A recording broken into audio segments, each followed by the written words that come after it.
आकाशवाणी संबलपुर जुहार आंचलिक खबर पढ़ुछन बंदिता मिश्र।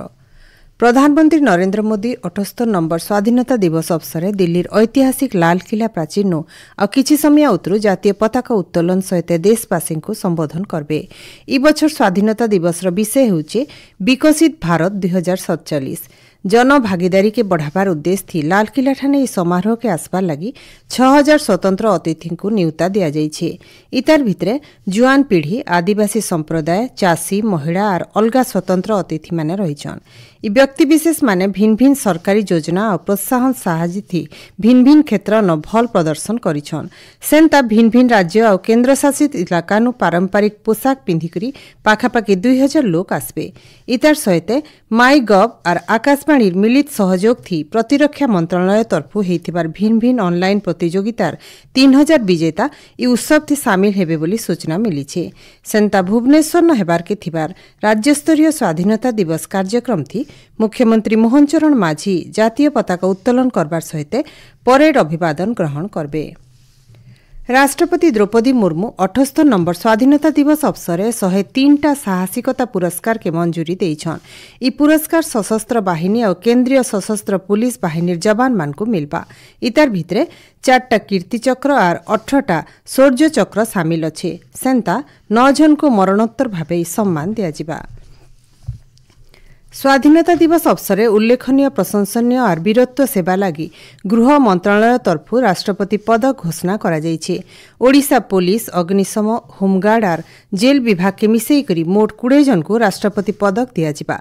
पुलिस विभाग 13 जन जेल विभाग नु जने अग्निशम और होमगार्ड विभाग नु 6 जन पदक पाइबे। उल्लेखनीय सेवा लगी ओडिशार 2 जन को राष्ट्रपति पदक मिलबा। सेमाने हेले आईपीएस सुरेश देवदत्त सिंह और डीएसपी सचिदानंद रथ। सेंता प्रशंसनीय सेवा लगी 11 जन को पुलिस पदक दियाजिबा। इमान को 2025 जनवरी 26 तारिख दिन राज्यपाल और मुख्यमंत्री गोटे स्वतंत्र समारोह पदक देबे। राज्यर विधायक मान लगी आयबा 17 तारिख दिन गोटे 2 दिनिया प्रशिक्षण कार्यक्रम हेबा।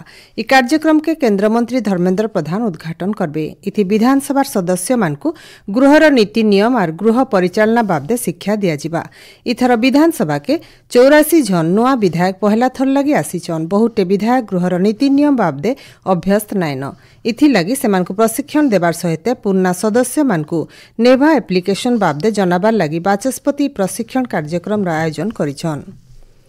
चलती मौसमी ऋतु थी डेंगू डायरिया और मलेरिया रोग थी संक्रमित हेकरी जनता कहारी जीवन नाई जीवा से दिगे राज्य सरकार जोर देइछन।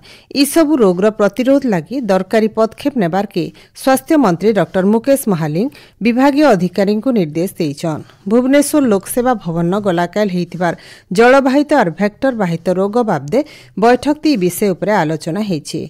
डेंगू डायरिया और मलेरिया रोग थी आक्रांत हेउतबा लोक मानकर भल चिकित्सा लगी शहर और गाँ इलाका मन के स्वास्थ्य सेवा के अतका व्यवस्थित और क्रियाशील करबार के मंत्री निर्देश देइछन।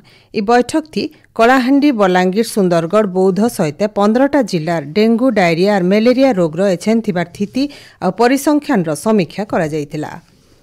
जंगल परिवेश जलवायु परिवर्तन मंत्री गणेश राज सिंह खुंटिया बलांगीर गस्ती आसीचन। इ अवसर जिलापाल कार्यालय न थिबार सम्मिलनी कक्ष न गलाकाल संज बेले गोटे समीक्षा बैठक करथिले।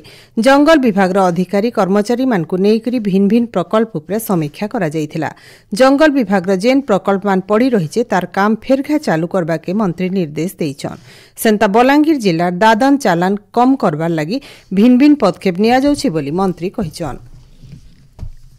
रथयात्रा समयात्री श्री बलभद्रंक रथन हेइथिबार अघटन तदंत सरीचे। इ बाबदे गोटे रिपोर्ट गठित हेइथिबार 3 जनिया कमिटी श्रीमंदिर मुख्य प्रशासक डॉक्टर अरविंद पाढ़ी को गलाकाल देइछन।